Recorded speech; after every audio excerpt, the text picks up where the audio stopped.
What is going on, trail and ultra runners? Welcome to another episode of the KoopCast. As always, I'm your host, Jason Koop. I appreciate every single last one of you tuning into the podcast today.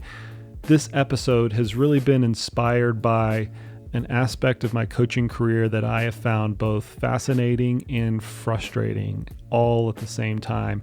And it is the plethora of different performance tests that athletes can get. Most athletes are going to be familiar with the standard lactate threshold and VO2 max testing that can be done. We've done these things for decades. We do them at our lab here in Colorado Springs, Colorado. But it seems that every year there's another wrinkle to the test, or there's a new test that's out there, or heart rate variability starts to become a thing.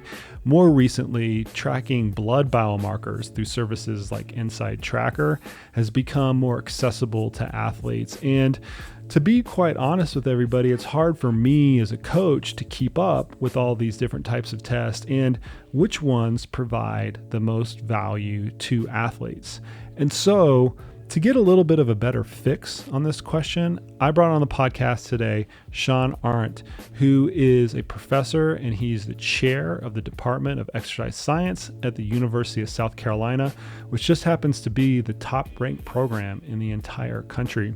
He is also a fellow at the American College of Sports Medicine, and he's the current president of the ISSN, or the International Society for Sports Nutrition.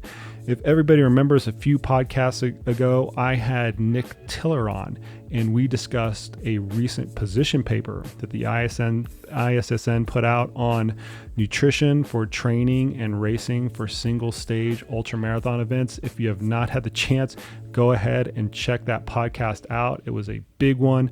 It was 3 hours long, and we had a lot of fun with it. But Shawn is also the 2017 Outstanding Sports Scientist of the Year, as determined by the NCSA, or the National Strength and Conditioning Association. And he comes to us with just a huge breadth of knowledge in this area of performance testing. He's worked with, obviously, endurance athletes, which is what we're going to talk a lot about today, but he's also worked with soccer teams, the NHL, Major League Baseball, collegiate level, professional level, high school level, MMA fighters, just a huge range of athletes, which gives him a depth of information to draw from to determine what tests are valuable for athletes and what tests can we really just kind of take a pass on. I found this conversation really fun. It enlightened me as a coach, and it definitely informed my coaching practice to a great extent. I hope all of you get a ton of information out of this. I hope that you get insights that are immediately actionable for your ultramarathon journey. So sit back, kick back, have some fun. Here's my conversation all about performance testing with Shawn Arent.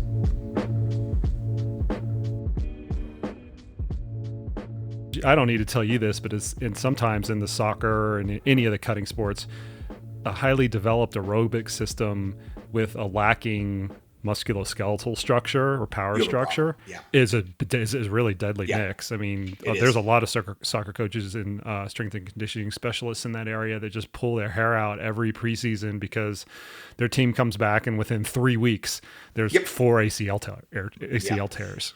That was one of the big things when we worked with Rutgers women's soccer when I was there. Our biggest thing was getting rid of the injuries, implementing a training program. They lifted. We did a lot of plyometric work. We included the running, but make no mistake about it.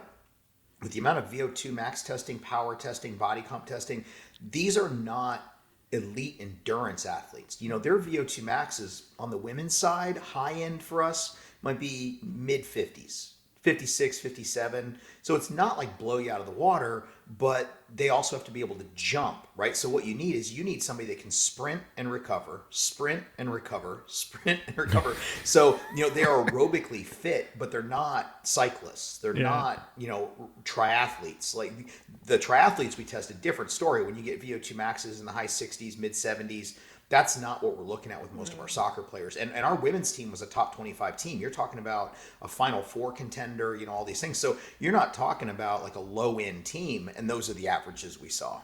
Yeah, you did a lot of cool things with that program, and I mean, I was able to They were follow great. it. Yeah, I was able to follow it from afar, where you reaped a lot of success, and I think a lot of the interventions and the procedures and the testing that you did there played into a lot of that success. And as you guys know, success breeds success, right? It's a forward It feedback loop, does. certainly. But I'll tell you what, none of it is possible if you don't work with a progressive coaching staff Right. and you don't get athlete buy-in, right? So you can use all the science in the world, and obviously that's probably a lot of what we'll talk about today is, how much is too much and what's enough, and I think that's one of the things that we contend with is, we'll get, let's say, for example, we submit a manuscript, we'll get critiques back. Well, why didn't you control for this? Why didn't you do this? Why didn't you do this? And you're like, you do realize there's a point at which the athletes you're working with will do number one. Then you add in another layer. They'll do number two. Then maybe you add like a third thing in, and they'll do that. And then you hit four, and they're like, "This is too much. I'm not doing anything." Right? Yeah. So Yeah. you just—it's that straw that broke the camel's back. So I think that's why we learned to be really selective in the types of measures we used, and really tried to focus on the big payoffs. The ones that move the needle the most. Yeah. Well, let's kind of kick that off a little bit because Sure. we are going to use so my audience is more of an ultra marathon audience, Sure. and it's an endurance audience, which you know a lot about. But I think for a lot of this, we're going to use some of the team sports, and in particular soccer, as an Yeah. analog, and then kind of like Perfect. draw it back into the endurance side.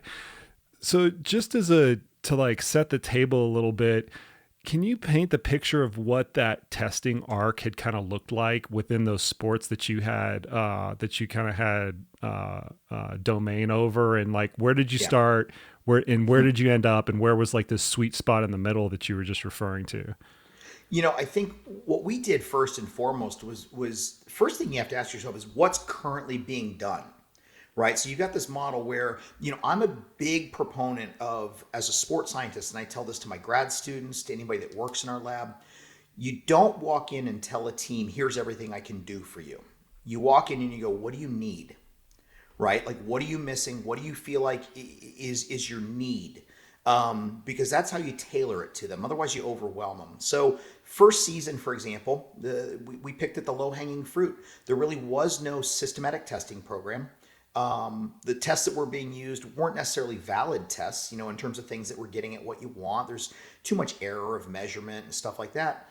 But more than anything, there really wasn't much of a periodization model. And again, I think the thing that people need to understand when you're working with teams, when you're working with coaches, it's not the coach's fault that they don't know this stuff. Not most of them were not trained in exercise science, in physiology. So they're doing what they've always been taught to do, right? And I think that's for me, especially working in soccer so much. It's one of the things I love about the sport is the tradition. I mean, it's one of the greatest parts about it, but it's also one of the most annoying things about it. Because then when you have to try to change something, you're fighting tradition. And you get that, well, this is what we've always done. So what you have to be able and willing to do is have a discussion, and then another discussion, and then another discussion, and constantly explain why and how we do these things, right? And getting feedback from the athletes, because you want them to own it. You want it to be a part of what they understand their program to be, not just a one-off test. And so really for us, it was identifying a periodization model. It was identifying testing that wasn't being done, and then coming up with a monitoring plan, right? Assess, don't guess. So how do we track them so that we know what they're doing? And that's where we really got into heart rate monitoring with the women's team. With the men's team, oh man, I got to Rutgers in 2002. I started working with the men's team in 2003, and they progressed into heart rate monitoring that year. So they were well ahead of the curve. But as we continued to work with them and realizing sort of what was missing, you start to layer in the important stuff. And then what it does is it allows you to identify strengths and weaknesses of the individual players. One of the hardest things with training a team is you really have a group of individuals, right? So if you apply this one overall blanket approach, you'll optimally train some, you'll undertrain some, and you'll overtrain some. That's just genetics. And so when we started to look at it that way, when you start to have a monitoring and testing plan in place, you can really start to get at what the individual needs are.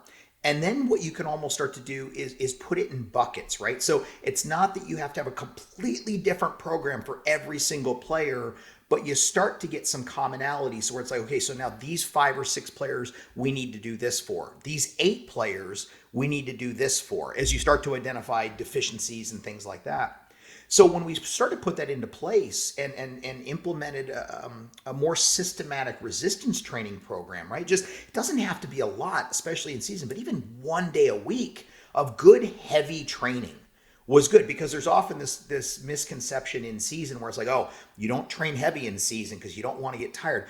That's like saying, I'm not going to do an oil change on my car because I don't want to put more miles on it to go to the station.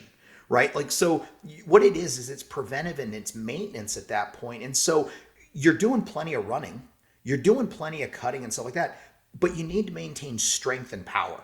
And so that input from that resistance training session can be very, very useful to do that. In the first year we started working with the women's team, one of the reasons that we were asked to start doing something with them was they had about 5 times the national average for ACL injuries. So they were averaging about 2 a year, all right? And normally it's about a half a year or per season when you look at it. In the first year, injuries, even soft tissue, were reduced by over 70%. And I'm really proud to say that in the last 5 years we worked with the team, we had exactly 1 season-ending injury. And if you can keep them on the field. Now, is there anything magic about what we did? No. It was common sense, basic, science-supported, evidence-based practice. That's all it was. We just picked a few things and did them extremely well. We didn't get into the weeds with too much. We focused on nutrition. We focused on a testing plan, a monitoring plan, and lifting. That was it. And we didn't have to use every available test there is. We didn't have to use every esoteric monitoring system there is. We stuck to a couple things and just really nailed it. That was the whole point, is just get really good at that. And so when we start working with these things, I think one of my most important series of questions we ask when we're trying to put these kinds of things together is see, say, do. Do you see that test, that marker change? If it never changes, it's probably not telling you a whole lot. If it changes too easily, there's probably other influences. So what do you see it doing, right? So there has to be some visual change in what's happening. The next question, though, is then what do you say about it? So let's say it does change. Well, what does that mean, right? So we see this a lot. We do a lot with biomarkers. My background's endocrinology. And so when we start getting into biochemistry and hormones and things like that, you look at these markers and you go, okay, if it's changing, what would I even tell you that means? Why is it important, right? We might have a panel of 150 things. Does it mean all 150 are important? No, not to performance necessarily. So let's say you can actually say something about it. The third most important question is, then what do you do about it? Because if you can't take action on it, all you're going to do is drive somebody nuts focusing on it when there's nothing you can do. And part of that do aspect of it is also who can do something about it. Because there's a lot of things in a team sport in particular where you're not in charge of your training. The coaches are. They set the practice. So that's where the coaches need to be on board. And we were so lucky to have such an amazing coaching staff to work with. So when they're on board and they're willing to modify practice and travel and all these variables for the good of the athletes because they see the benefit, now you can actually do something with it. You provided actionable insight.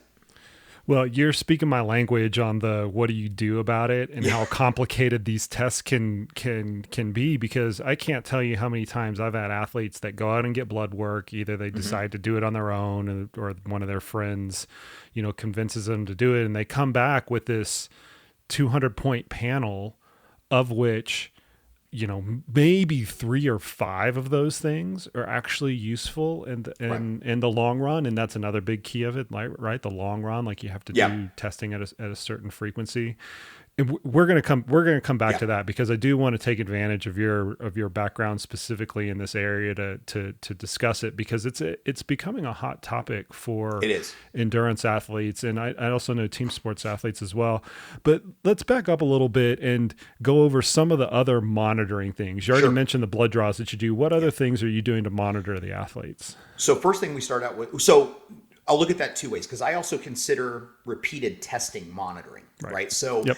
and it depends on frequency. When we're working with a college athlete, for example, we get a lot of, why didn't you test this more often? Why don't you do this? Because of time. Because when you're testing a whole team, can you get them into the lab? You're not doing it in the middle of the season. These players are playing 2 games a week, plus they got to practice once everything gets going.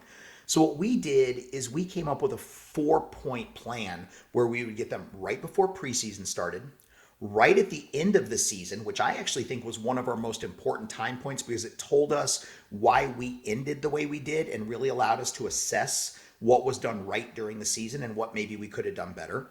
We tested them again when they came back from winter break to know what to prescribe for that spring. And then we tested them again at the end of spring to see what progress they had made and where we should expect them to come back in the fall, right? So now we had these benchmarks. So that to me was part of monitoring, systematic testing. Then we relied, especially early on, very heavily on heart rate. Because for me, so heart rate and GPS often go hand in hand. But for example, in team sports, I've really seen this heavy emphasis on GPS data and things like that. And that's fine and dandy. But the problem is it doesn't tell you how they're responding to that load. Heart rate does. Right. So you get that internal and external metric, right? Like how much quantity-wise work is being done, distance covered, sprints and things like that. But I want to know how they're handling it. So what we did is we relied on heart rate first and foremost, and then layered GPS on top of that, rather than going in the other direction. And I've seen a number of pro teams, especially in the English Premier League, that had started with GPS and have now integrated heart rate, realizing there was a big piece of the puzzle that was missing, right? So really heart rate and GPS were our big everyday monitoring tools, so every day in training. And then the reason we started moving into biomarkers is you quickly realize that what heart rate and GPS get at is your training load, not your life load. And so when you start to look at accumulation of stress and recovery or non-recovery, that's where we started to use the biomarkers systematically, roughly once a month, to actually see what this accumulated effect was of life, right? Because stress isn't just what happens in training, it's what happens in the rest of everything else going on. And when you're working with college athletes, you got classes, relationships, all this stuff. When we had done a study with triathletes, and you got guys that are working full time and trying to be a triathlete, and it's like work, train, and it adds up. So that's where our monitoring really focused on those main things. And then one of the most simple ones, as funny as it sounds, is simply asking them how they feel. I will say, I'm not, for an individual athlete, we've used RPE quite a bit, right? If I'm working with like an endurance athlete, how hard was that? How did that feel? I'll tell you what, I've generally found in a team setting, that is awful, mainly because they lie. Because you get a scenario, where they're like, they don't want to sound like they're weaker than the rest of their teammates. So they're like, oh, that wasn't that bad. They don't want to lose playing time.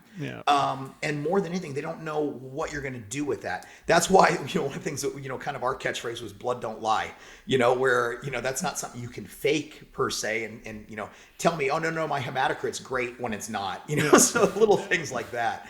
And so, but still asking them how they feel. What we found is that our monitoring data led to far more honest conversations. Right. So we didn't just stop at the data. Data are numbers, man. You got to interpret it. You need context. So now the next question is, hey, how are you doing with this? And I think that opened up, and when it's their own data, those conversations get so much better. Yeah. Because they're like, wow, that's me you're talking about. Like now I'm starting to understand, and especially when we work with female athletes, understanding energy expenditure, understanding how much you need to eat. When you can quantify that for them and they go, wow, I need to eat that much. Yeah, I'm not fueling enough. And so there's some really useful lessons that come out of that from an education standpoint, which I think is a huge part of the battle. Well, and it seems like, you're doing what we always teach our coaches to do, is you're kind of alchemizing all of these different inputs. Mm-hmm. So the external training load, the GPS data, the internal training load, the heart rate data, what's going on biologically with the testing, and then some sort of session RPE type of rating. Right. And then you're adding the human component of, okay, what does this actually mean for this athlete? Do we need to push them a little bit harder? Do we need to rest them? And in a team sports setting, can they play the next game? Do we need to limit their minutes? all of those types of things. And I really appreciate the integrated approach to it, because when we look at this in endurance sports, all too often cumulative training load, either determined by a power meter on the bike or determined by GPS stuff on the run, has become this, it's this big shiny object on the other side of the hill that everybody's trying to go to at the expense of everything else. It's like they put the horse blinders on and they forget, okay, how did I feel every day? Am I sleeping correctly? Do I have a lot of work stress, life stress, and things like that? And it seems like you guys have like systematized how to do that essentially. Yeah, and I think what's so important, and I think endurance sports are notorious for this, where more is better. Right, where of course, it's like ultramarathon runners. Come on, exactly. Man. Yeah, it's right in the name, ultra. Right. Yeah, so, exactly. But I think that what it comes down to, though, is realizing that there's a point of diminishing return. I am not of the opinion that we train with the minimal effective dose. The reason is you get minimal results then, so you're not going to win a lot with that.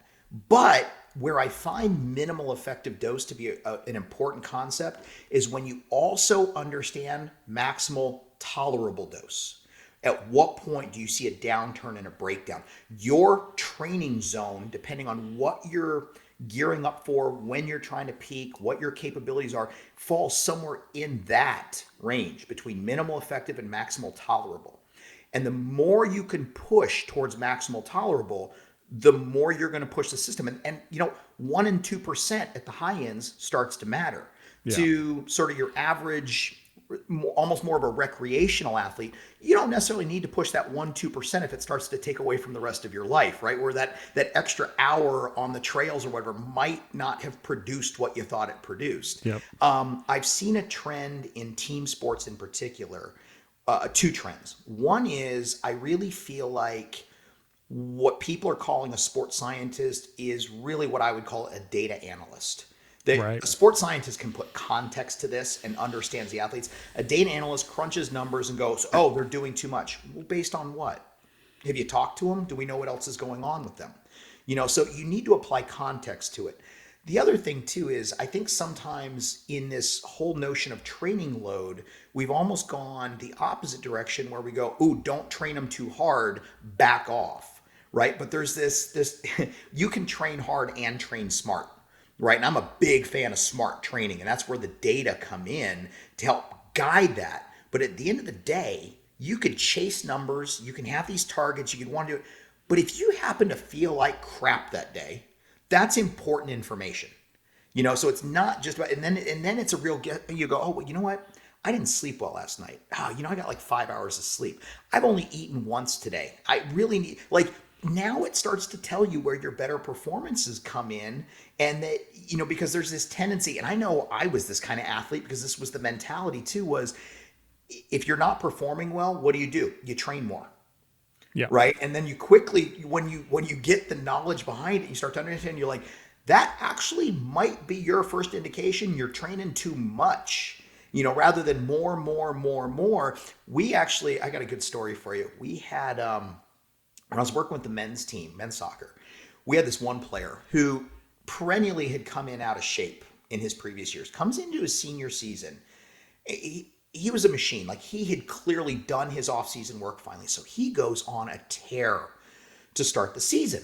Well, anyway, we're looking at training load. We're looking at his heart rate. And, you start to notice that he's not really getting up to speed. And the coach is going, here we go again. He's back to where he was before. He's lazy. And I'm like, I don't think that's it. So we looked at his heart rate data, and you realize there's really no peaks and valleys. What he's doing is he's just chasing the game. He's so tired at this point that he's in like a steady state to try to just run the whole game because he can't sprint anymore. So what we realized is he had worked so hard to get himself ready for the season that he had already peaked. Right? He had come in to be able to be ready for the season where most of our guys would be mid-season, because that was it for him. So what we did is we went, and God bless Bob Riasso for having the foresight and the willingness to do this. We sat him for like 4 straight days and just let him rest. He went out and scored 2 goals that weekend. Yeah. And then we did the same thing on the women's side with 2 of our top players when we saw what their numbers were coming back at. We just took them some training away. We left them in games. They went on a tear. So that's where that willingness to step back at times becomes so important, and not thinking they're lazy, but realizing that they've put in the work. And sometimes because of that mentality, they do the work for other people too.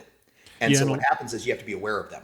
Yeah, and a lot of times with really good athletes, sometimes they can just handle higher chronic training loads. Absolutely. At the expense of their performance, but they really don't realize what the performance is until they get into like the hot, heavy situations where they're competing against the best of the best. Have you run into this with your athletes where you realize, and I started looking back on this, so many of them think that being tired is a natural byproduct of being an athlete. In other words, they don't realize they exist in this state of fatigue. And then you start to talk to them and you feed them, right? And they actually start eating, and all of a sudden they go, oh my God, I feel good. But they literally think, well, I'm tired because I train hard. Yeah. And they don't realize you don't have to be broken down all the time. Yeah, I do find that. And I find that it's a line. I wouldn't call it a fine line. Right. Because training is always a get worse before you get better proposition, particularly in the endurance sports. Like you do have to induce a certain amount of fatigue and then back off, and then you get better and kind of like follow those cycles. But it can't be too much. And athletes, and especially really good athletes, they have this really interesting psychology where they kind of crave that level of fatigue because they're associating it with getting better. Right. And I think, what's interesting is you put them in this scenario and you actually help them understand what it feels like to feel good while they're doing this. The other thing too is one of the other reasons that what we've been working on from a research standpoint is identifying markers, psychological and physiological, that appear before performance downturns. Because, we often talk about overreaching and overtraining, and one of the hallmarks, by definition of those, is a performance decrement. You having been an athlete, you understand that not just working with athletes, but having been one, there is a lot you will gut through. In other words, you may feel like complete crap, but you find a way to get it done.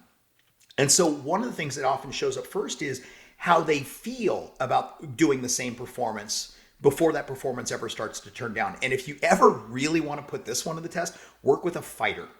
Because when you're working with a boxer, an MMA guy, whatever, like their willingness to deal with pain, but yet they still get the job done, right? So they'll still, oh wow, your VO2 max was the same as it was before. There's no performance downturn. You're not overreached, but it turns out it felt 10 times harder, but they chased the pain. They're like, I'm okay with it. I got to a maximum. And so you start to realize that things start to feel harder before they show harder.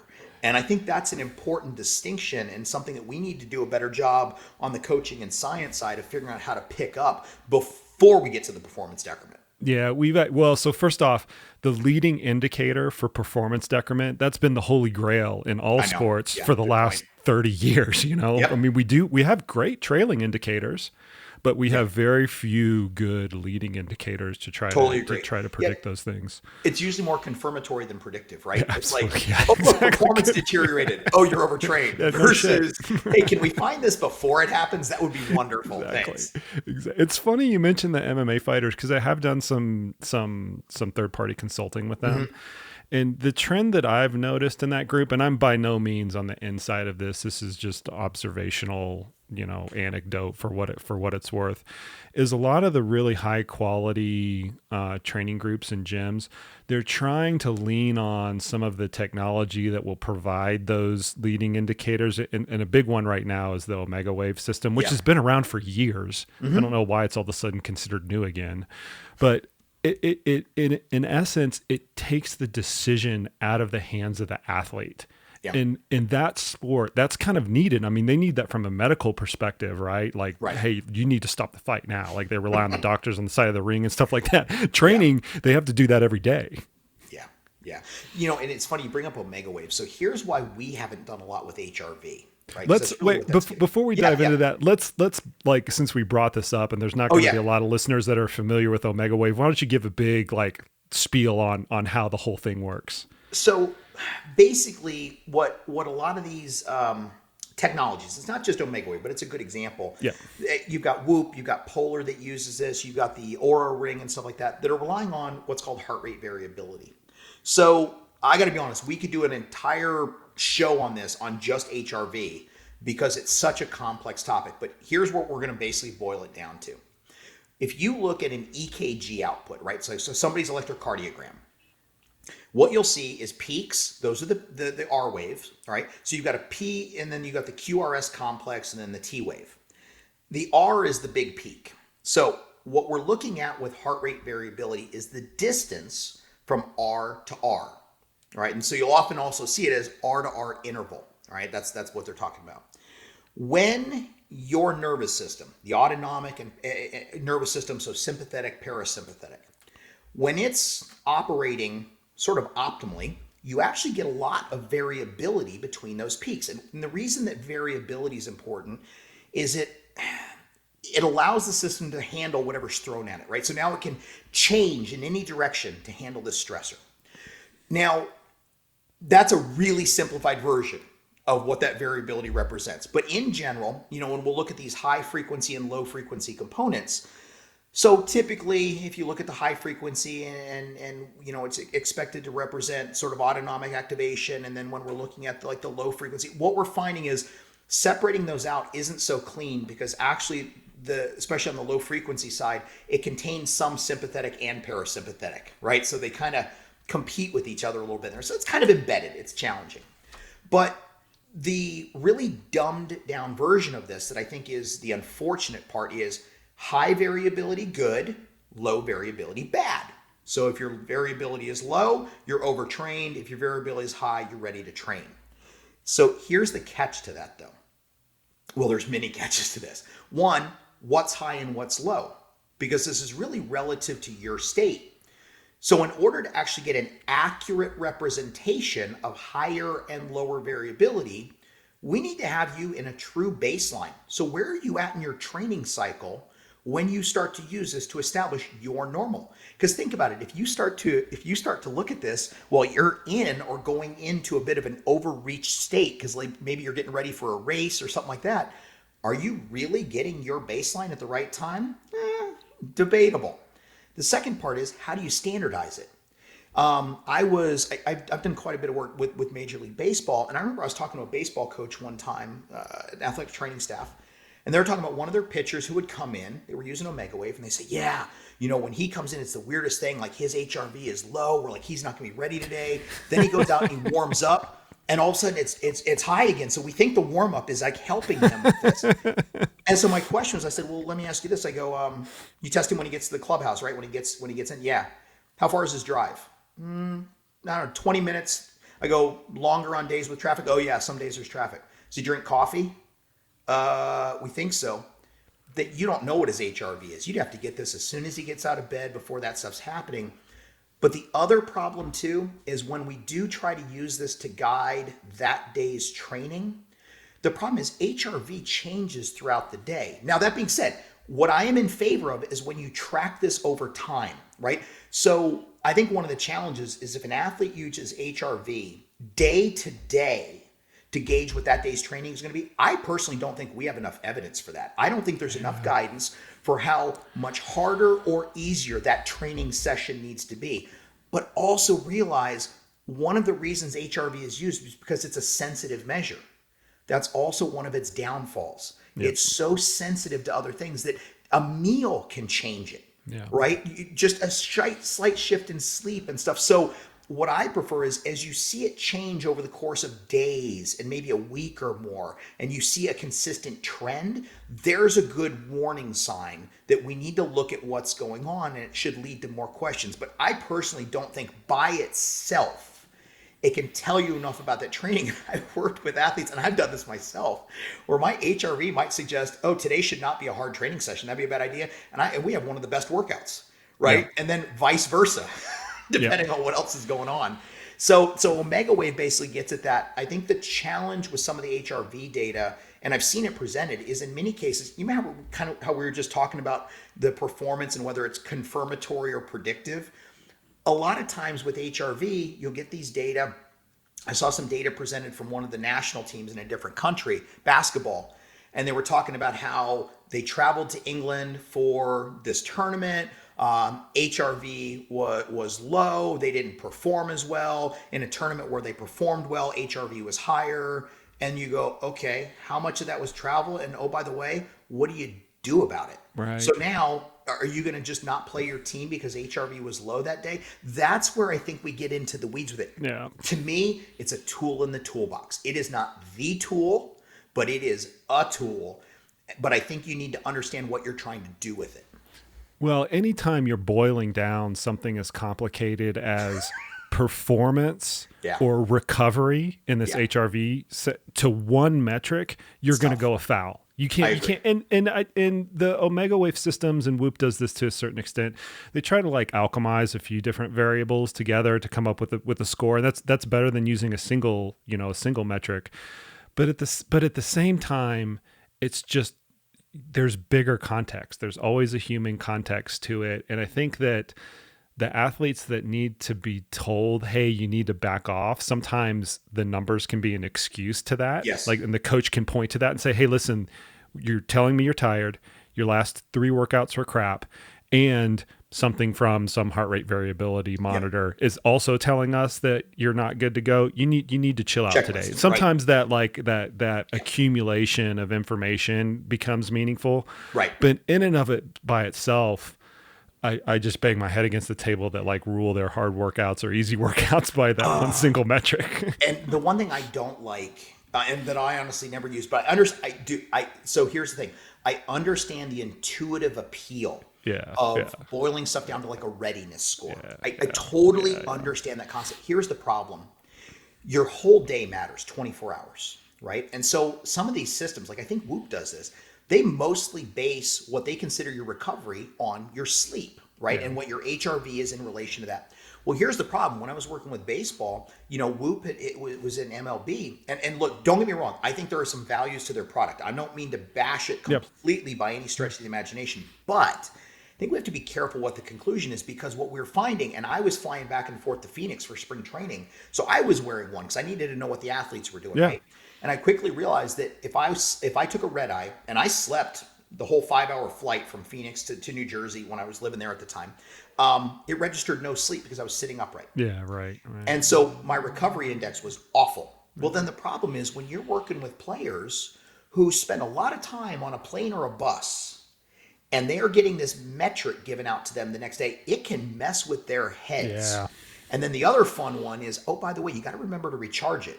So now, if it dies while you're sleeping, the battery, it's registering you got 4 hours of sleep instead of 8. You've got this recovery index that's completely skewed. Oh, and here's the other thing. It didn't take into account what they were doing for training because they wouldn't wear it in a game or practice. Yeah. So now, what really is your recovery metric there, right? So don't get me wrong, sleep, one of the holy grails. Like if we can, I would say in most cases, most athletes are not overtrained, they're under-recovered.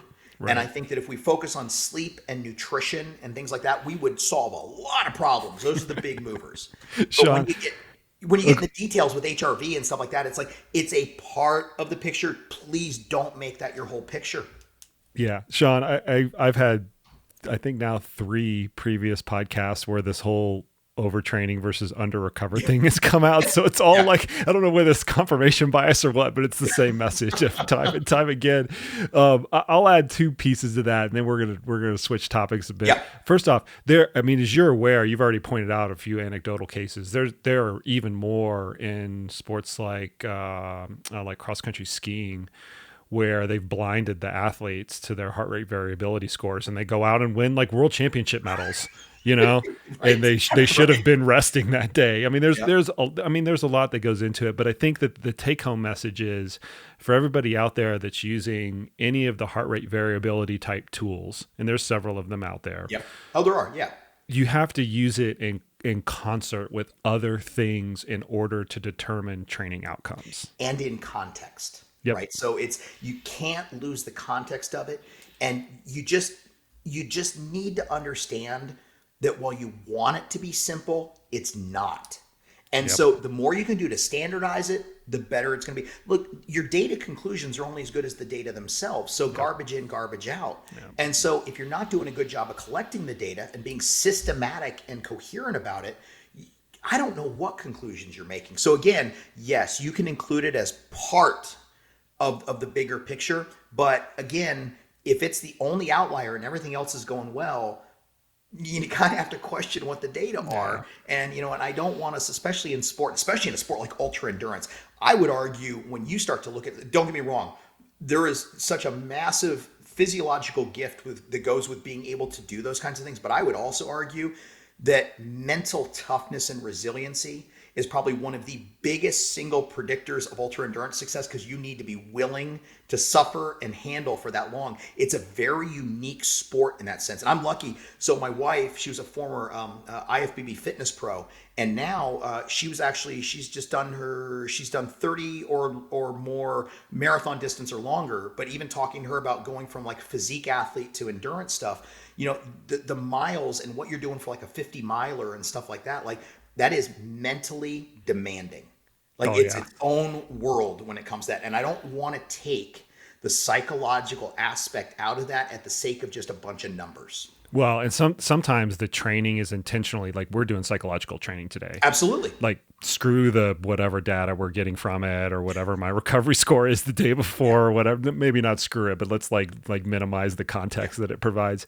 There's absolutely a time and a place and also a phase for that psychological training. The other thing too is you want to race in an ideal state. You don't always want to train in an ideal state. You need to, for lack of a better way of putting it, you need to suffer once in a while, right? Like in other words, if you're always optimized, then what adaptation is occurring? So being in a less than ideal state, not all the time, like you don't want to be run down all the time, but sometimes on some carb restricted days, sometimes on these longer days where you're not your best day, but these are the things you face. Sometimes we need to look at that as part of the training program so that you can race optimally, right? So you want to make sure you fuel appropriately on those race days, and that you're ready to go and that you've got all the rest you need. But there's something to be said for being comfortable, being uncomfortable. Yeah. Well, so we spent a little bit of this podcast talking about like stoplight systems that tell athletes what's good, what's bad, kind of what's indifferent. One of the ones that started to emerge in the last few years is blood work. Mm-hmm. And just getting blood biochemistry back, getting blood markers back, and looking at that and going, okay, what is going on with the athlete? Are they in this reference range? What are things looking like over time? And I pulled up one with one of my athletes this morning that got a commercially available blood test. And part of the increase in the fascination with this is just the accessibility.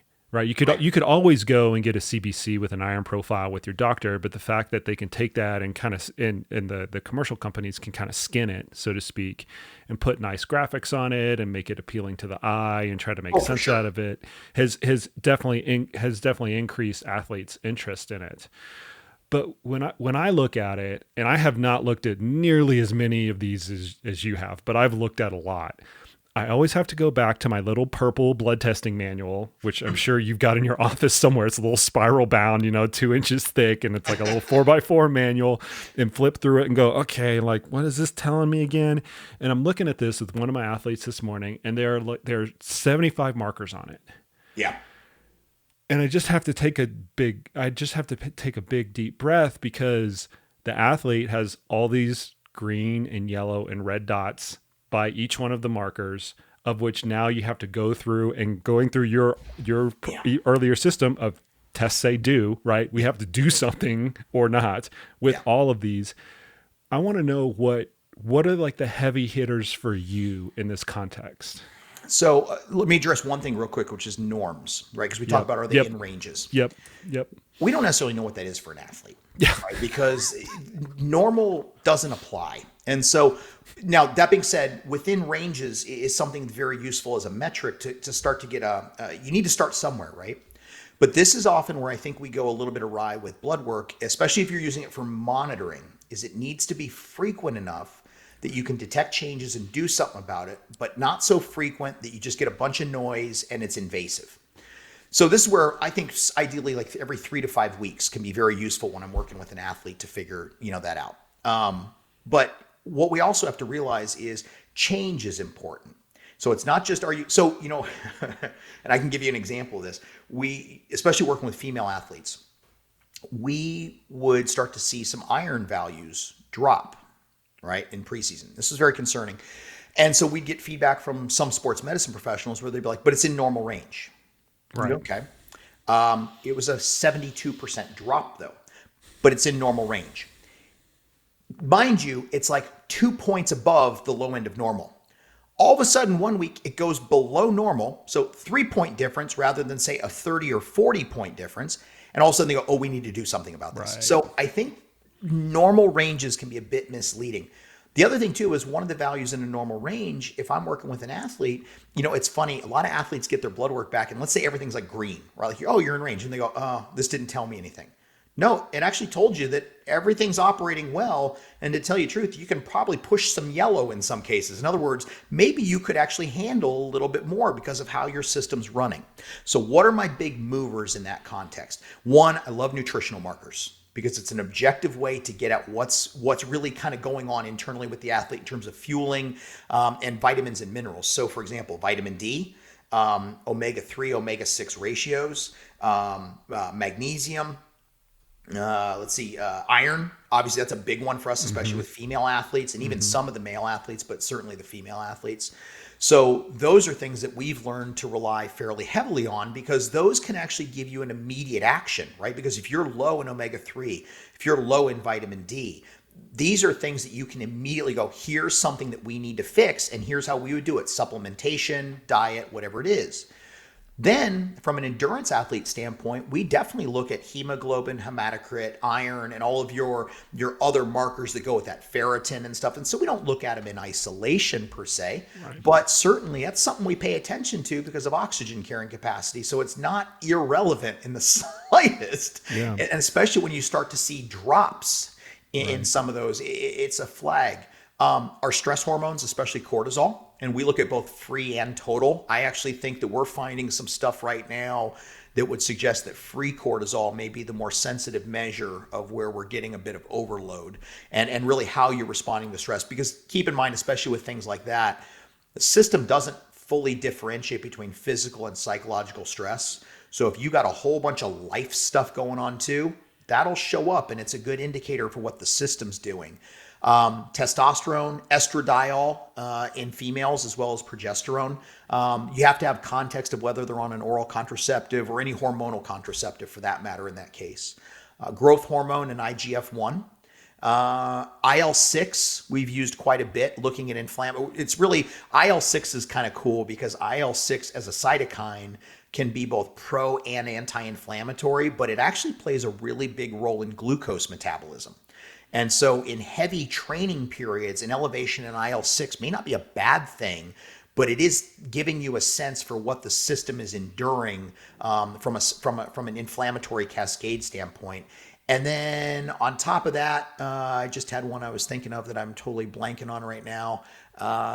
There's a few other things we've used as well. We'll look at some of the immune markers, as well, just to get a sense for, do you have something going on there in terms of your IG levels and stuff like that. Those tend to be probably some of our, thyroid. Duh, geez. Okay, so thyroid hormones, especially with TSH, T3, and T4, when you're looking at, especially if you're starting to deal with relative energy deficiency, those can be fairly useful markers. And what's interesting is those markers, those hormones, especially TSH, do have an impact on cholesterol metabolism.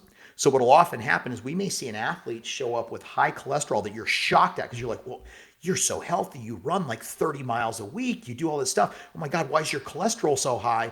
Take a look at what their thyroid hormones are. In many cases, physicians don't order a full thyroid panel and they just go to the triglycerides and cholesterol. And if you see these high LDLs, take a look at what's going on with thyroid hormone as well, because it may be an indicator of what's going on metabolically more so than it is dietarily. Yeah.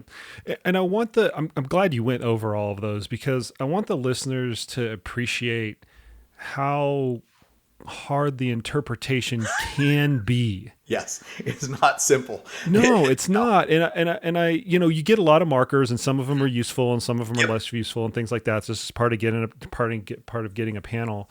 But when you get them back, I honestly don't know how anybody who doesn't do this 5 days a week for several hours a day makes sense and make some sort of actionable recommendations on it. Nor do I understand how any of the automated recommendations are in any way efficacious, except for like the really low, like hanging fruit that you can tell when people are completely messed up.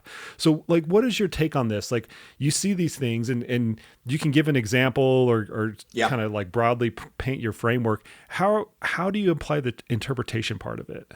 I need to know what else they're doing. So that's one of the big missing links. And so what'll happen is, so biomarkers to me, okay, let's look at training preparation as a cake, right? So your training and your monitoring of that training is the cake itself, right? Then when you start to look at maybe stuff like HRV and you start to look at GPS and stuff like that, that's the icing on the cake, right? Now you're starting to do a little more on top of that in addition to how you feel. To me, biomarkers are the sprinkles, right? Where it's, if you've gotten the rest of the cake right, the biomarkers get you that little extra bit. And where I can actually show where we use this is, so when we started with the women's team at Rutgers for soccer, we started with the cake. We didn't start with the sprinkles, right? So we built the basics. Then we would get to a certain point and you look and you go, man, our training load looks good. Everything is normal with what we're seeing. And yet we're still tailing off at the very end. What's going on? What are we missing? That's when we moved to biomarkers. And so that's where it helped us further individualize the data to say, okay, you know what? Training's fine, but there's other stuff going on, diet, sleep, relationships. So it gives you another point of intervention to identify another objective measure. But if you don't have the other information, I don't know what to change. There was one team I used to work with at the pro level, and they didn't really monitor their athletes, but they wanted to do biomarkers. And then I would get, okay, well, so what does this mean for our sport? And you go, don't know, because I don't know what they're doing.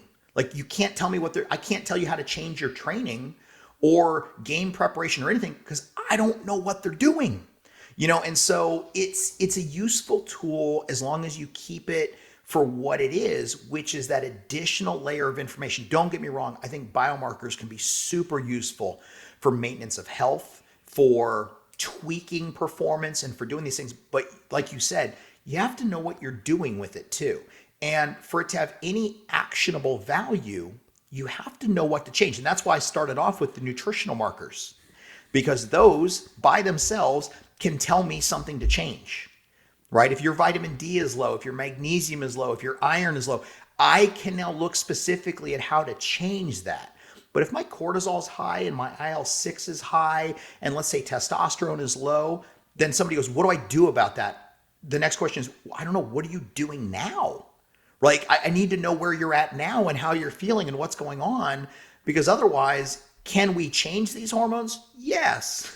But I need to know where the point of intervention is in order to do that. And so, I think that putting it all together like that, you're right. I think, again, it's almost like HRV, right? Like where we try to oversimplify it. And I know the company, I think it's Orico, they talk about an algorithm they have. They use artificial intelligence for sort of machine learning to figure this out. And again, if you're not plugging in all of your training variables and all your other life variables, you got to question how accurate that's going to be. That being said, again, watching how these things change and understanding sort of disruptions in homeostasis and sort of your balance point, those are really useful points. And so you don't necessarily have to be a rocket scientist or an endocrinologist to be able to figure that part out, but you still have to understand what your input variables are to figure out what variable needs to change. And in most cases, it's more than one variable, right? And so I think that's where the rest comes in.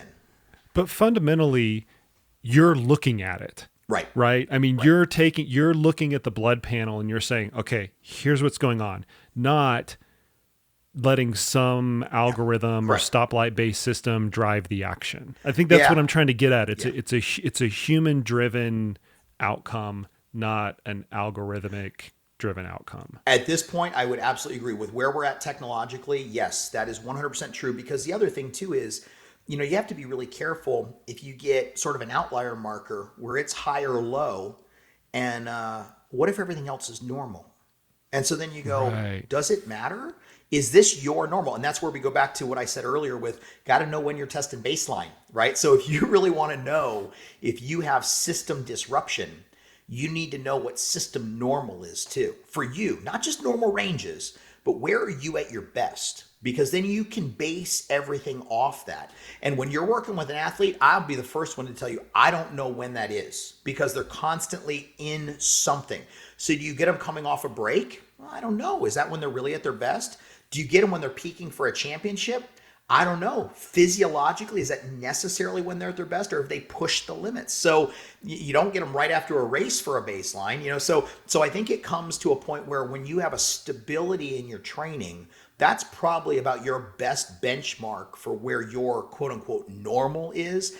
And then you can base your changes off that a little bit. And again, I wouldn't get too caught up in the noise with a couple points here, a couple points there.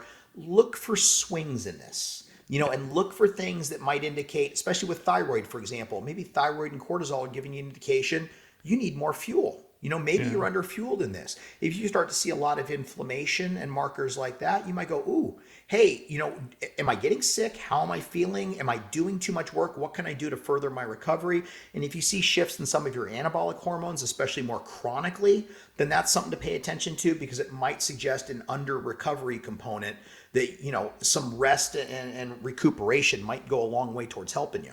Yeah. My personal stick that I use with this, and you can tell me your opinion on it one way or the other, is that unless something is really far out of whack, I need 3 sets of reference points to really gauge off of anything outside of like a couple of the nutrition markers that you're referring to earlier. You can kind of like spot check those and go, okay, based on one test, we can do this. But if we're tracking any of the longitudinal stuff, I need at least 3 to even start. And even then it's like, well, I don't know. It's like, it's only been like 4 months, Yeah. The problem is 4 months in some athletes' career can be an eternity, so we need something. So I would probably say now, and again, I'm saying this from the standpoint of somebody who has, with what my PhD was in and the research we do is in endocrinology, I need at least 2. Right? Like, one, like you're right. If it's a big outlier or it's like one of the big drivers where you go, holy crap, what's going on with you? Like, that's a red flag. But with the others where you're kind of like borderline, because I actually dealt with this with some of my grad students. God love them, because they get so into this. And so they'll get some of our athletes' stuff back and they're like, oh my God, look at this. And it's like, yeah. So they're kind of borderline. Everything else has been fine. Watch them one more time. Don't overreact, because you don't want to be, you don't want to cry wolf either, right? You want to go to the coach to change their training when you know you need to change it, not at the, maybe, especially if their other metrics have been fine. And so again, that's why, and again, even if I can say, give me 2 time points and I'll get a better sense for where they're trending, that's in conjunction with other information.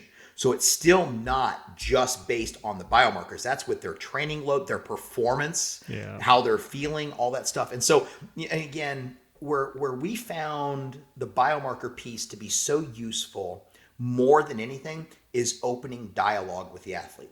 To have a legitimate conversation about why might it be like this? Because you might find... I got a good one for you. I almost forgot about this.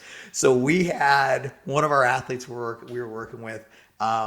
She comes in and over the first 2 to 3 blood draws, her iron just sequentially keeps dropping. So we start worrying about disease or, hey, what's going on? And, her endurance was shot. She just couldn't finish a game. So we're like talking to her one day and we're like, man, how are you feeling otherwise? What else is going on?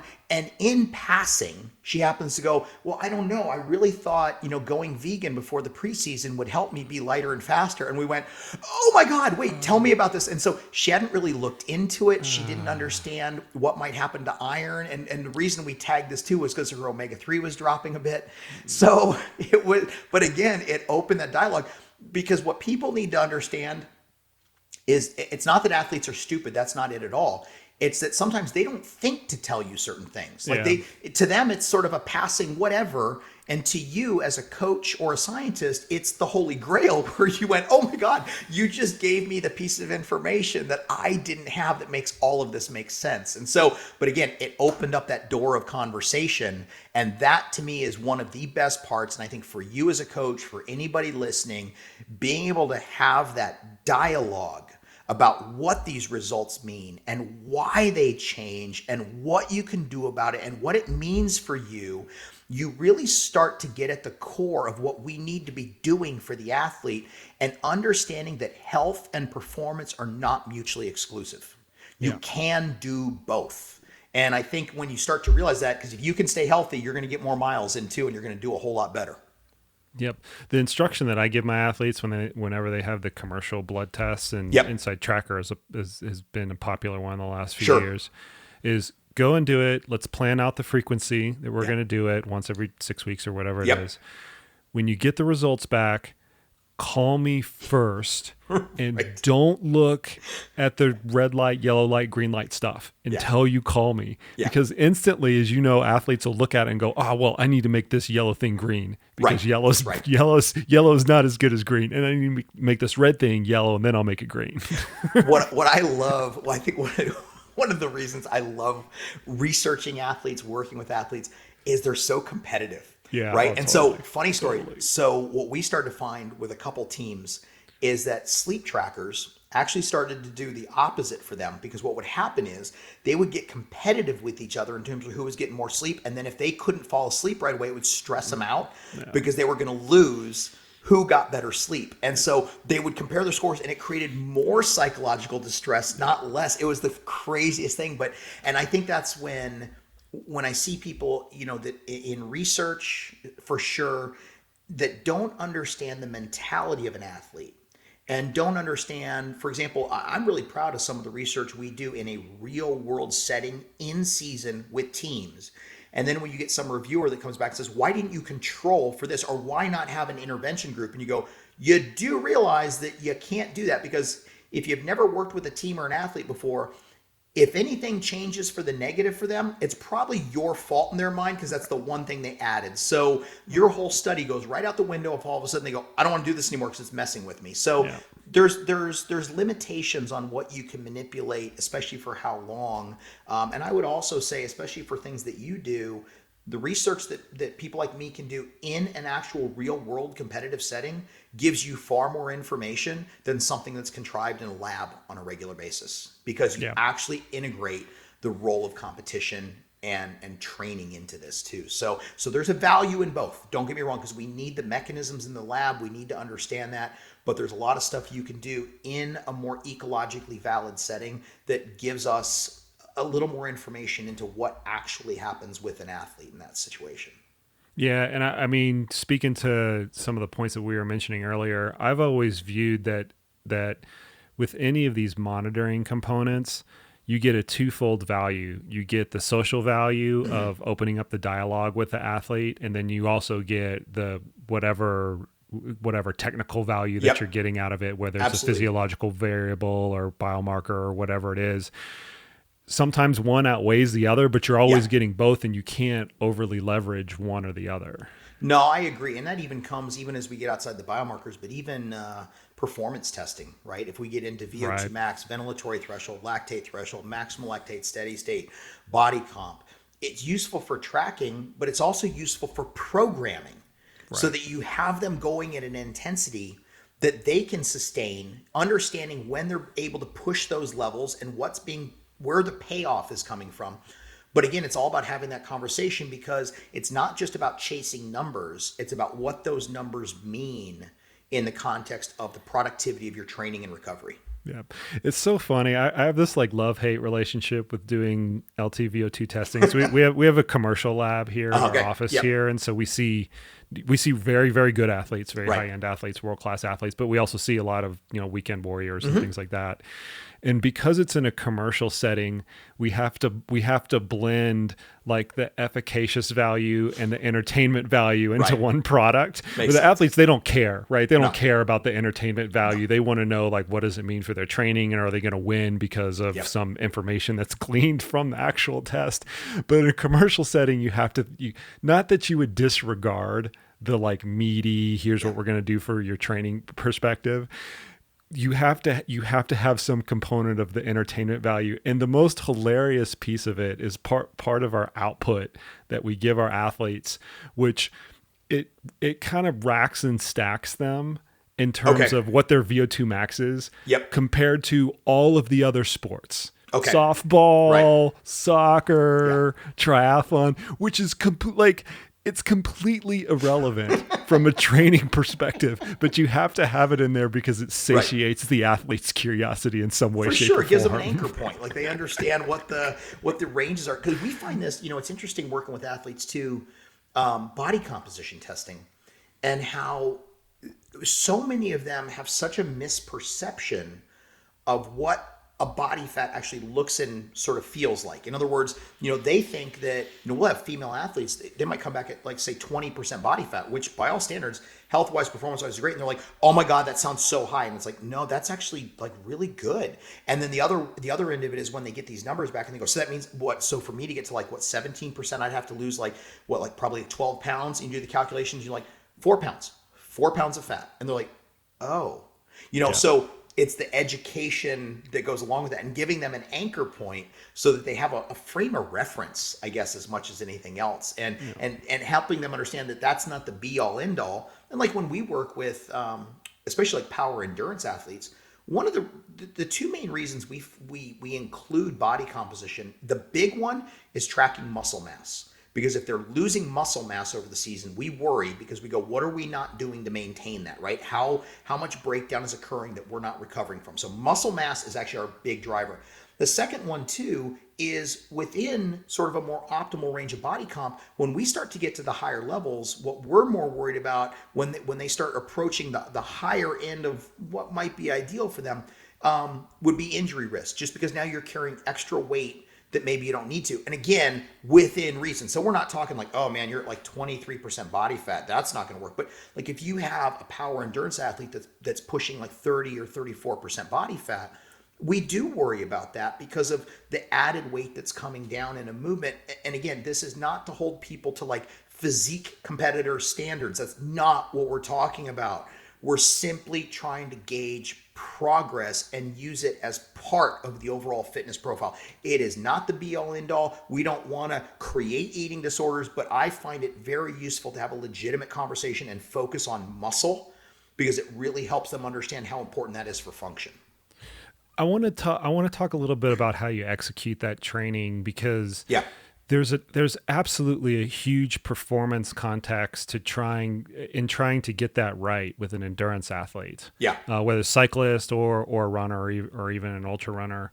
But I feel that a lot of runners and a lot of recreational or weekend warrior types of runners and elite runners, some of them are afraid to do it because it's like the boogeyman. As you mentioned, like they don't want to see that number, and for whatever reason, there's like a psychology that's wrapped around it that there's going to be some negative outcome associated with it. So, in your setting, how do you go about preparing the athlete for the test and then communicating what the results can actually mean to them in like a healthy way that they can like take into their training? Yeah. So one thing we always clarify to them is not everybody's going to operate optimally at the same body fat, for example, right? So there's different ranges. Mm-hmm. Genetics play a big role in this. The reason we're using this is just to help them dial in certain things, make sure that we have them dialed in from a dietary standpoint when possible, identify places where maybe we could make a better impact, especially if we realize, wow, they have pretty low muscle mass, and this is something that we need to work on with them. So to me, it's funny because I'll see, and I've had some dietitians say this, they're like, we don't want them to know their body fat and that'll just freak them out and stuff like that. But these are the same athletes that can go step on a scale. And the scale is only giving you one number, and that's weight. And so to them, kind of like we said earlier, where more is better when it comes to mileage. For a lot of these runners, lighter is better, and that's not always the case. And so the other thing too is that measuring body composition can help you, and I use this term very loosely, but weight cycle in the right way. So it's not like you're going up and down in big ways, but you may perform your training in a given range of weight and body composition. And then if you're trying to peak for an event where you do need to be a little bit lighter, if you're looking to move faster, it'll help you do it in an educated way so that you don't overshoot that. We also use this quite a bit, kind of going back to our boxers and MMA guys. They're ones that I find body comp really useful for, because I need to know how much weight can we legitimately cut? What can we bring down from body fat? Because I'll tell you what, in that last week before a fight, when they're trying to make weight, it's not coming from fat. That's water, right? So I need to know what kind of lean mass I'm working with and stuff like that. But the other thing that we've done with our fighters is we want them, especially for about the last 4 or 5 weeks of prep, to train at about the same weight they're going to fight at. Not what they're going to weigh in at, but what they're going to fight at, so that they get used to holding that weight. So then when we do a weight cut, we're aware of where we want to bring them back up to. Because the other thing you don't want is you don't want that fighter to overshoot the weight they've been training at, because now they feel a whole lot heavier and slower in the ring, right? So there's this balancing act. Same thing with a runner though, is if you're used to training at a certain weight and then we gradually taper you down so that you're sort of at your lighter and faster and only need to hold that for a set period of time, we can cycle back up at times. And I think it was Trent Stellingwerf actually had a phenomenal graph of Hillary's data over her running. And there is variability depending on the time of year, the event she's trying to get ready for, and all that stuff. So where body comp becomes useful in our mind is, again, as another tracking tool, not as a freaking judgment tool, right? And that's what's important. And we make that clear to the athletes. This is not about judgment. This is about helping you dial everything else in the same way we look at your VO2 max numbers or your vertical jump or your speed. This is just a part of that profile where we can say, hey, all systems check, we're good, or hey, here's where maybe we could do a little bit better. And I think that message by and large has worked very well, but it's that willingness and ability to take the time to have that conversation so that they understand what it means. And, I see this sometimes at the college level where they're like, oh, we don't want to do body comp. It's going to cause all these problems and whatever. These are the same athletes that can go to the local gym and get their body fat done if they really want to. And you know what? They're probably not getting good information. So I'm a big fan of head it off at the pass. Make sure the information they're getting is from you and it's the right information so that you can help them digest it and understand what it means, and then help them work with it in terms of making the most out of it. So yeah, it's a funny one for me, because you're right. And especially in the endurance sports, we know with everything that just went on with Alberto and stuff like that, and the criticisms about the low weight, that's just a bad idea. You can't run in that depleted state. But this is why we say lighter is not always better. But if you understand and monitor what you're doing, you can really help these athletes optimize what they're doing. Yeah, and I think one of the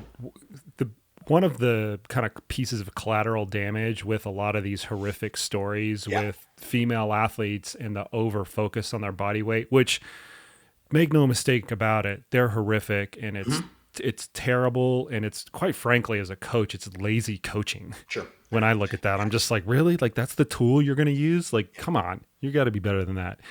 But part of the collateral damage is now, I think that people are afraid of some of those tools that were demonized. Yes. Yep. And body weight and body comp is absolutely one of them, where you can use it as you said, an evaluation tool, not a judgment tool. And if you're looking at it through that lens, it can be a thing that you can bring into the fold as a piece of information that can help an athlete out, whether they're elite, college, recreational, doesn't matter. But it's the context. And the other thing I would say too is, if you do the testing frequently enough, there's an accountability factor. But the other thing too is it does help you dial in where they perform the best. So for example, I've heard coaches say, you know what, you'd be a lot better if you're about 4 pounds lighter. Where are you getting that from? Yeah. How do you know that? Why 4 pounds? Why 6 pounds? And so it's one of those things that if you've got body comp data to go with your training, and you actually can, because of your other metrics, you know when your athlete is performing their best, that now becomes part of your fitness profile for optimization. And, because you might have an athlete that maybe runs her best at, say, 16% body fat rather than 12%. That's useful information going forward, and it may have to do with what that indication is for her for recovery. Or you've got a guy who you see over the course of the season starts to lose muscle mass, and you know that speed has now gone down too. Maybe their endurance has gone up, but the speeds they can carry in certain areas are not as good because they don't have the supportive musculature. Hey, guess what? Let's dial in our training and our nutrition, because now we're actually getting a measure of how this is impacting you physically. So again, it's all in how you use it, and too many coaches and athletes unfortunately treat it as a punishment, right? It's a monitoring tool to be used to chastise somebody or to however they choose to use it. And from our perspective, it's just another data point in the whole picture for who that athlete is. And it's just simply a way for us to gauge the effectiveness of the entire program when you put the whole thing together. So now when you got the biomarkers and you got the body comp and you got your performance metrics and you got all these things you put together, and then, oh, by the way, how are you sleeping? And how are you feeling? Like, again, we're not talking about anything magic here. There is nothing we've talked about that is outside the realm for most people. We're not talking about some esoteric test and having to use as many different pieces of equipment as possible. You know what's funny? Like when we worked with soccer, there's a lot of tests we can do.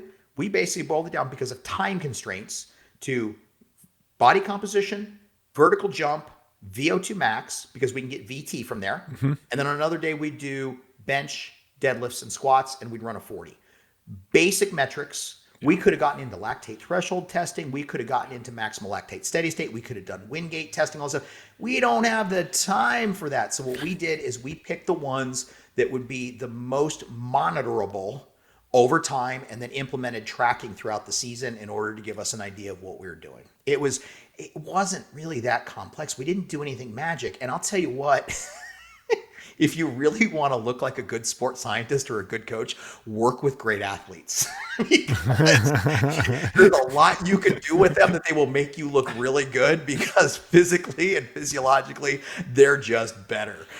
So there's no magic there, but it is, ideally, if we're doing our job right, we do help them get those extra percentage points that allow them to be the best at what they are, and I think that using that as a guiding principle and making it about the athlete first and foremost really does help you choose the right things to do after that, because you don't want to waste their time.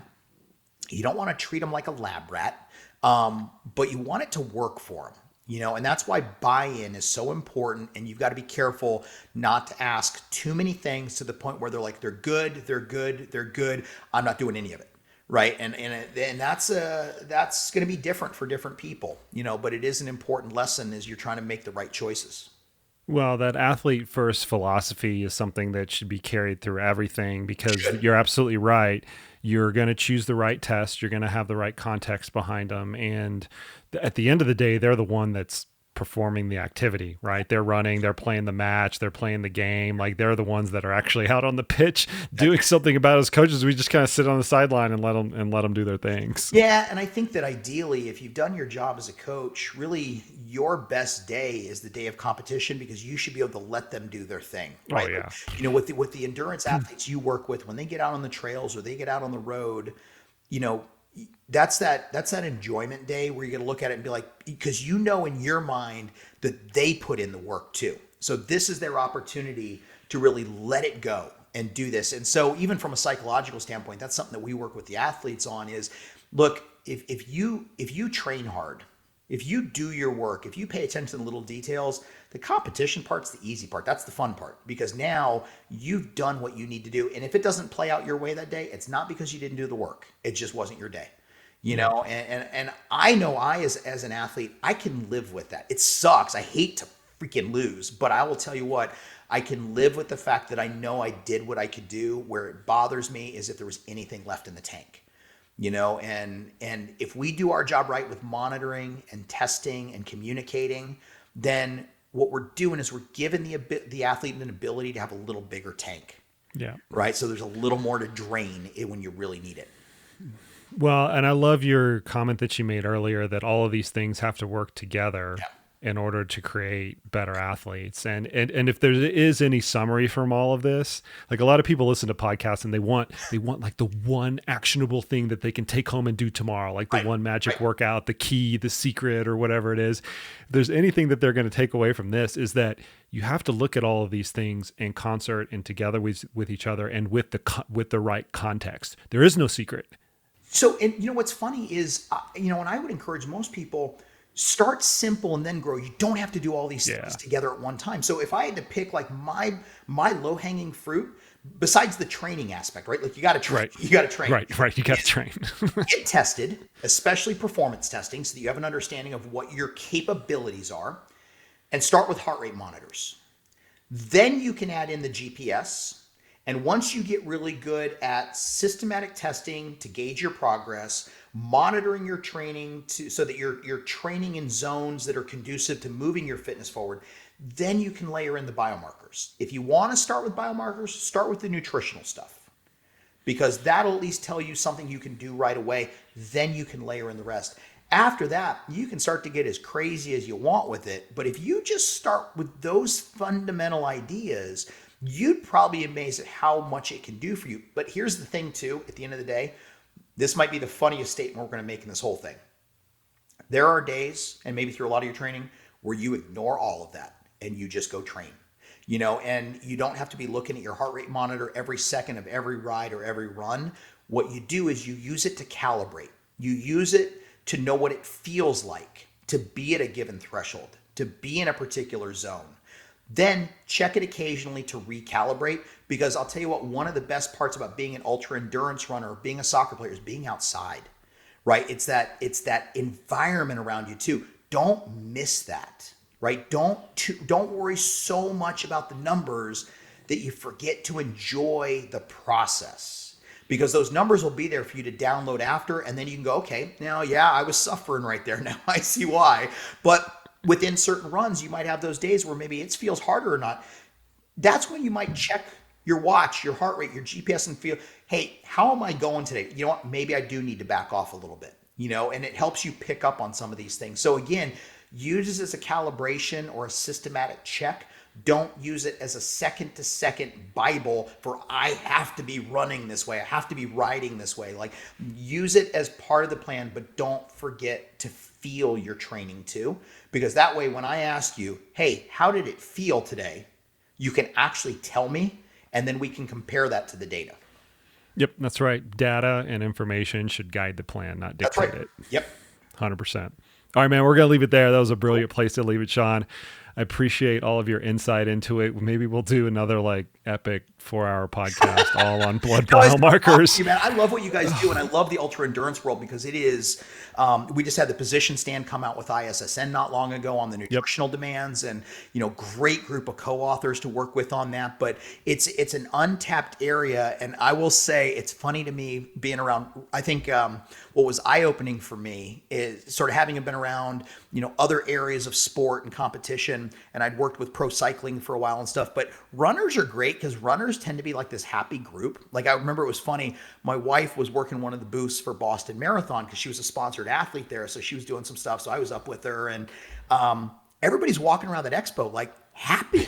Like, I'm like, you're about to go run 26 too, and you look like this is the happiest day of your life. If you ever went to like a bodybuilding show, everybody looks miserable because they're so depleted. But I was like, but it's funny because this is also a group that'll just throw on their shoes and run, right? Yeah. And it's a group that I always thought is right for the use of technology in the right way without disrupting sort of their natural love for running and stuff like that too. So there's a way to tie this in. Cycling's always a funny one to me because they love technology, right? Like everything from power meters to, I mean, they love technology, but yet when we had done a study with biomarkers where we were tracking triathletes, they were the hardest group we had getting into the lab, because if anything got in the way of their training, despite the fact that the results would help their training, it was a no-go. And so we're doing, I mean, you figure at the time we were offering, they were getting like $2,000 worth of testing.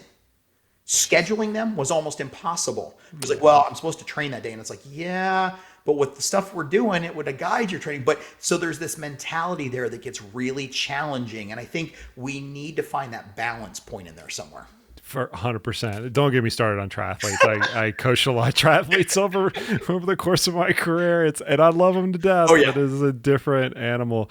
Interestingly enough, just kind of for you and the listeners' information. So the paper that you were mentioning, the ISSN position stand on single stage ultramarathon training and racing. And the reason I can repeat that title verbatim is because I interviewed the lead author, Nick. Oh, cool. Nick Taylor, a week ago. Great. Yeah. And so by the time this podcast is out, that podcast will have also been out for a couple of weeks. So everybody can check that out. And to fit your enthusiasm theme to a T, Nick was it. I mean, cool. I had to like beat him off of the microphone. He was just so psyched about it. And he was locked down in the UK. He went back there after all this COVID thing went down. But excellent job on that, by the way. I know there were like 27 authors, 25 authors. It was a lot, and it was a pretty big effort. Because, again, when we're putting a position stand together, we want to make sure that it's ideally reviewed, that people have the input and stuff like that. But we've had some good ones come out through ISSN. That one in particular I thought was pretty cool, just because it was really something that had not been touched on much in a cohesive way in the literature, that kind of finally provided some very reasonable guidelines for how to approach the nutritional needs. And especially with all the stuff we're seeing with like fad diets and trying this and trying that, sometimes the basics still work. Exactly. Well, you guys did a brilliant job with it. So kudos to the whole team there. And I know you had a lot to do with that, being the president. But yeah, we lean on it a lot as coaches, because it's impossible for us to comb through and read all 197 pieces of cited literature. And so it's just like, I just don't have the time to do it. And so we have to lean on those position stands and things like meta-analysis and things like that a lot more than the single publications, the single pieces of research.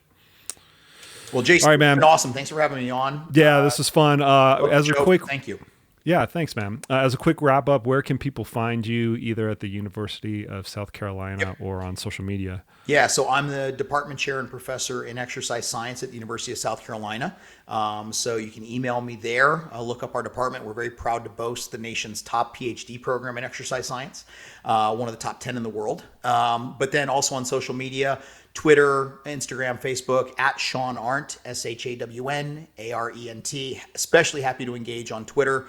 It's where a lot of the professional stuff is for me. And it's really, stuff like this, I think is great to get out there. But I'm happy to engage with everybody. And, it's kind of why I do what I do. Opportunities to, not just live in a silo, but actually get the word out and talk about science. I'm lucky I just happen to be a jock that happened to be good at science. So it worked out nicely for me. What a great combo. All right, man. Appreciate your time. We're going to let you go, brother. Okay. Thanks, Jason. Take care. All right, Shawn. Bye. Yep. And there we have it. There you go. Appreciate Shawn for coming on the podcast. This is an area, as I mentioned from the onset, it's really fascinating to me, but it's also at times can be quite frustrating, simply because of all of the different types of tests out there. And that's just something that's going to continue. And I think one of the things that I'll take away from this podcast is just the framework to use to evaluate when all of these tests kind of come to light and athletes get curious about them. Appreciate everybody for listening. If you have not had the chance, go on over to iTunes and give this podcast a like or a rating. That helps out the podcast a tremendous amount. Appreciate the heck out of each and every one of you, and we will see you out on the trails.